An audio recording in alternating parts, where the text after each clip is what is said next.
Selamat bertemu kembali Sobat Tebel. Cerita kali ini merupakan terjemahan dari karya Solihin yang berjudul Boeh atau Kain Kafan. Bagi yang belum subscribe, silahkan tekan tombol subscribe dan klik loncengnya untuk mendapatkan notifikasi dari cerita berikutnya. Boeh. Sudah 3 hari istri menceritakan mendengar suara perempuan yang menangis. Tidak begitu saya perhatikan, karena saya termasuk orang yang tidak percaya pada hal-hal seperti itu. Tahayul, pikir saya. Masa ada suara orang menangis, padahal tidak ada tamu di rumah. Hanya ada saya, istri, dan si Bibi yang suka membantu-bantu pekerjaan rumah istri. Sewaktu dibilangin salah dengar, istri cuma berdecak kesal. Papa ini salah dengar bagaimana sih? Jelas sekali saya dengar suara perempuan yang nangis. Kedengaran tangisnya begitu memilukan. Akhirnya lama-kelamaan saya iakan saja biar tidak ribet, meskipun hati tetap tidak percaya. Tidak tahu apakah karena terlalu capek, kalau pulang dari kantor itu sudah gak sempat ngobrol lagi. Langsung saja tidur betul-betul pulas. Jadi masalah ada suara tangisan tengah malam itu, alhamdulillah tidak pernah kebagian. Tapi istri malah makin penakut. Dia bilang sekarang suara tangisan itu semakin jelas. Seperti tangisan orang yang sakit hati sekali. Kang, nangisnya juga sambil minta tolong segala. Saya sih takut. Coba Akang dengerin sekali saja. Ah, Titi mah suka banyak melamun sih. Jadi suka denger yang aneh-aneh. Begitu jawabku. Akang, coba tidurnya jangan terlalu pulas. Saya kan takut, katanya. Saya mengiyakan saja. Tapi kenyataannya kalau sudah tidur kepulasan. Meskipun kata istri sudah dibangunkan waktu suara itu terdengar lagi, tetap saja saya tidak mendengar apa-apa. Baru pada hari ke-7 saya mengalami kejadian. Saat itu malam Jumat, malam itu begitu cerahnya.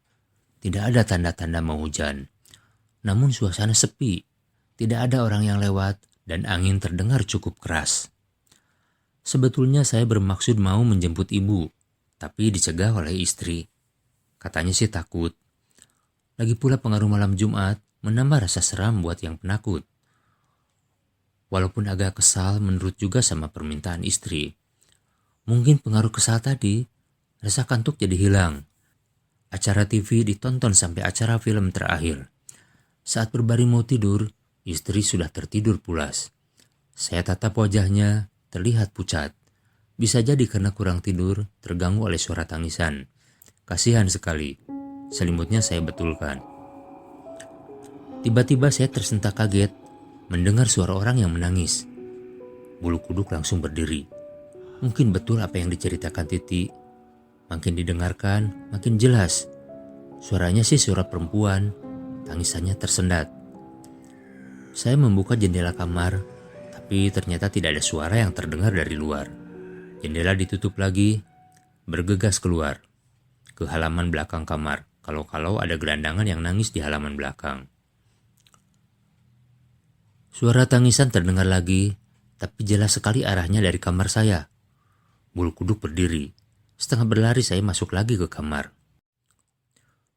Bruk, pintu dapur menutup keras. Ada apa, Aden? Si Bibi bergegas keluar. Ada yang nangis lagi, Bi, jawab saya. Iya, Bibi juga dengar samar-samar tadi. Segera saya masuk ke kamar, khawatir sama istri. Waktu dibuka pintu, tidak ada suara apa-apa. Istri masih tertidur pulas. Ada sekitar 2 jamnya tak terdengar apa-apa. Si Bibi juga sudah kembali ke kamarnya. Saya mencoba memejamkan mata. Baru saja terlelap, istri mengguncang-guncang badan saya. Akang, katanya. Hah? Ada apa? Tanya saya. Titi memeluk erat penuh rasa takut. Kang, dengarkan, katanya. Karena tadi sudah mendengar memang ada suara yang menangis, sekarang pun saya mencoba mendengarkan supaya jelas. Dingin, kembalikan bajuku. Kedengaran jelas sekali. Saya tersentak, berdiri dan menendang lemari. Karena jelas suara tersebut datangnya dari situ. Terdiam sebentar, tapi tidak lama terdengar jeritan seperti kesakitan sekali. Dingin, katanya. Seperti itu kedengarannya. Yakin sekarang suara tersebut datangnya dari dalam lemari. Meskipun diliputi rasa takut, Saya memaksakan diri mendekati lemari. Istri makin keras menarik tangan. "Diam dong," kata saya sambil mencoba melepaskan tangannya. "Tapi takut, Kang," katanya setengah menangis. Akhirnya kita berdua bergegas keluar kamar, lalu masuk ke kamar si Bibi. Sudah hilang rasa malu dan lupa usia yang sudah tua. "Astagfirullah, Enden, Aden."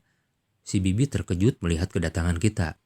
Rupanya dia mau bangun, mau beres-beres. Mungkin dari tadi si Bibi tidak bisa tidur. Akhirnya kita bertiga berkumpul di kamar si Bibi. Si Bibi tidur di hamparan tikar di bawah. Keesokan paginya saya membuka lemari yang tadi malam datangnya suara dari sana. Bulu kuduk langsung berdiri. Di bawah terlihat ada kain putih yang dilipat. Saya ambil dan didekatkan ke hidung, antara bau mayat dan bau kamper. Kain lalu dibawa ke tengah rumah dan diletakkan di atas meja. "Titi, ini kain kepunyaan siapa?" tanya saya. "Dapat beli, Kang," jawab Titi muncul dari arah dapur. "Coba cium baunya," kata saya. Dia gemetar menghampiri. Begitu mencium kain itu dia bergidik. "Kang, kenapa bau yang meninggal ya?" "Dari mana belinya?" tanya saya. "Dari yang lewat, Kang," jawabnya. "Tidak tahu siapa, tapi ini juga belum dibayar. Baru nanti siang yang jualnya mau ke sini. Soalnya kemarin saya minta waktu seminggu." Saya mendengus antara kesal dan bingung.